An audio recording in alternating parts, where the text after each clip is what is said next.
Good morning everyone, this is doctor Mohit Arora और आज अपनी बात करेंगे छठे लेसन की। छठे लेसन को अपना स्टार्ट करेंगे जिसका नाम है कृषि यंत्र की सामान्य जानकारी। मैंने यहाँ पर कृषि यंत्र लिख दिया है, ठीक है।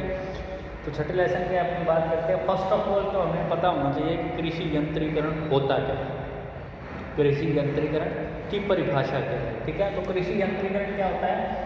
कृषि कार्य मनुष्य व पशु के स्थान पर कृषि यंत्र से किए गए, ठीक है। कृषि के जो भी कार्य हैं वो मनुष्य और पशु के बजाय कृषि यंत्र से करें, ठीक है। वैसे कृषि यंत्र को भी मनुष्य ही चलाएगा, लेकिन काम यंत्र करेगा, मनुष्य सिर्फ उसको चलाएगा, ओके। तो इसका मतलब होता है कृषि यंत्रीकरण, ठीक है। इस पर रिसर्च के लिए एक रिसर्च सेंटर भी शुरू किया गया, CIE केंद्रीय कृषि इंजीनियरिंग संस्थान, जो कि भोपाल के अंदर है, ठीक है। केंद्रीय कृषि इंजीनियरिंग संस्थान भोपाल के अंदर है। 1976 के अंदर इसकी स्थापना हुई थी, 1976 में। इंग्लिश में कहते हैं central institute of agriculture engineering, okay.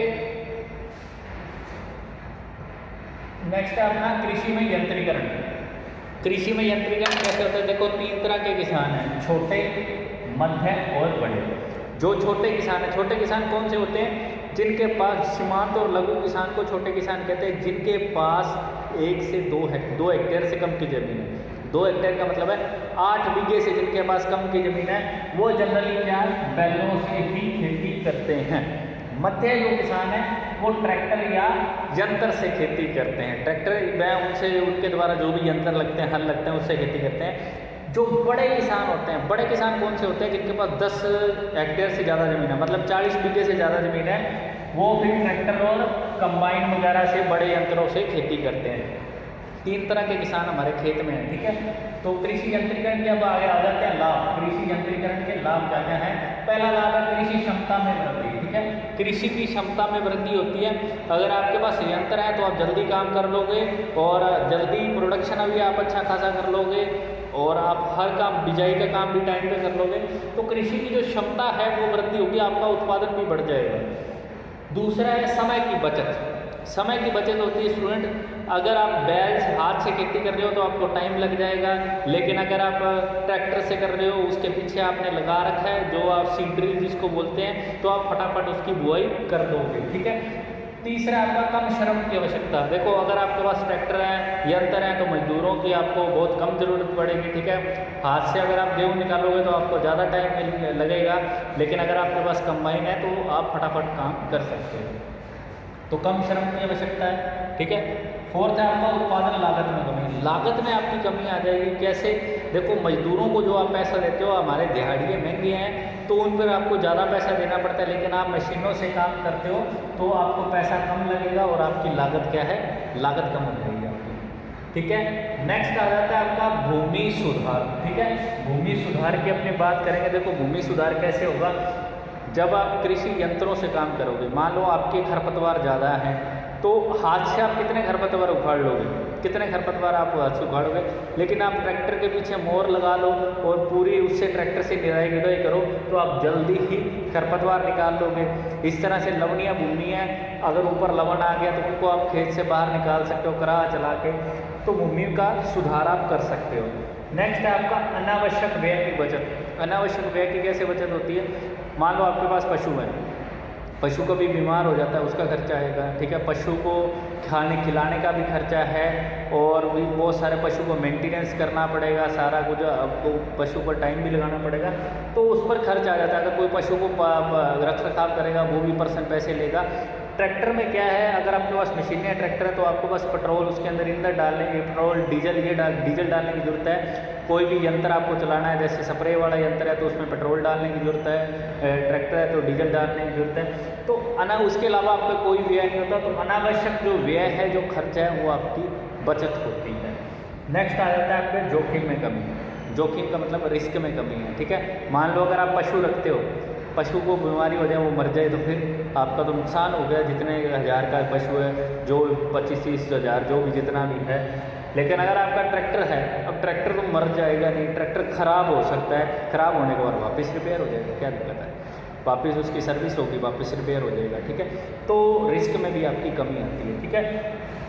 तो स्टूडेंट्स और उत्पादन लागत में कमी ये हो गया। तो ये सारे जो थे, ये जो 6 पॉइंट थे, 6 के 7 पॉइंट है, वो कृषि यंत्रीकरण के लाभ थे। अब बात करेंगे कृषि यंत्रीकरण की हानियाँ क्या क्या।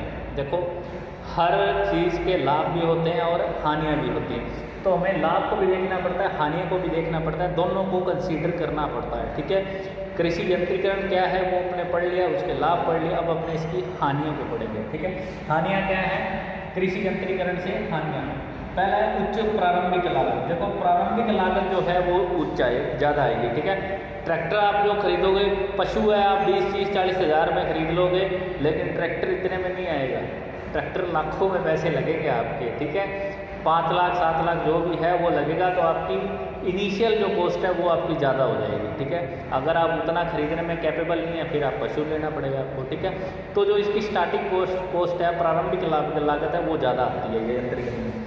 ठीक है, अगर आप कोई मशीन वगैरह भी खरीदोगे, हल खरीदोगे, तो वो भी आपको ज़्यादा पैसा देना पड़ेगा। सेकंड आ जाता है जोतों का आकार छोटा होना। जोतों का आकार, जोत का मतलब क्या है? प्रति व्यक्ति ज़मीन कितनी आती है। ठीक है, प्रति व्यक्ति ज़मीन कितनी आती है, तो जोतों का आकार क्या है? दिनों दिन ही छोटा होता जा रहा है स्टूडेंट। ठीक है, कि प्रति व्यक्ति अपने क्या है, इंडिया के अंदर 80% से अधिक किसान क्या है? छोटे किसान हैं, सीमांत और लघु किसान जिनको बोलते हैं। सीमांत किसान वो होते हैं जिनके पास 1 हेक्टेयर से कम ज़मीन है, मतलब 4 बीघों से कम ज़मीन है, और लघु किसान वो होते हैं जिनके पास 8 बीघों यानी 2 हेक्टेयर से कम ज़मीन है, 8 बीघों से कम ज़मीन है। तो ऐसे सीमांत और लघु किसान हमारे देश में है 86%। ठीक है, बाकी 14% है जो मध्यम और बड़े किसान हैं। ठीक है, तो 86% तो छोटे किसान हैं। तो प्रति व्यक्ति जो ज़मीन है वो बहुत कम आती है। ठीक है, अभी मैं बताऊं, प्रति व्यक्ति जोत का आकार इंडिया में 1.4444 है लमसम। ठीक है, मतलब एक व्यक्ति को 1.44 हेक्टेयर ज़मीन नहीं आती है, लगभग 4 से 5 बीघे। ठीक है, तीसरा है आपका प्राथमिक शिक्षा में कमी। प्राथमिक शिक्षा में कमी, प्राथमिक शिक्षा क्या होता है स्टूडेंट? प्राथमिक शिक्षा यहाँ की बात करें, प्राथमिक का मतलब होता है टेक्निकल। तो किसानों को टेक्निकल नॉलेज नहीं है कि कौन सी मशीन कहाँ से मिलेगी, उनसे काम कितना इजी हो जाएगा, उसका मेंटेनेंस कैसे हो जाएगा। ठीक है, उसको रख रखाव कैसे, तो ये जो टेक्निकल नॉलेज है इसकी किसानों को कमी है।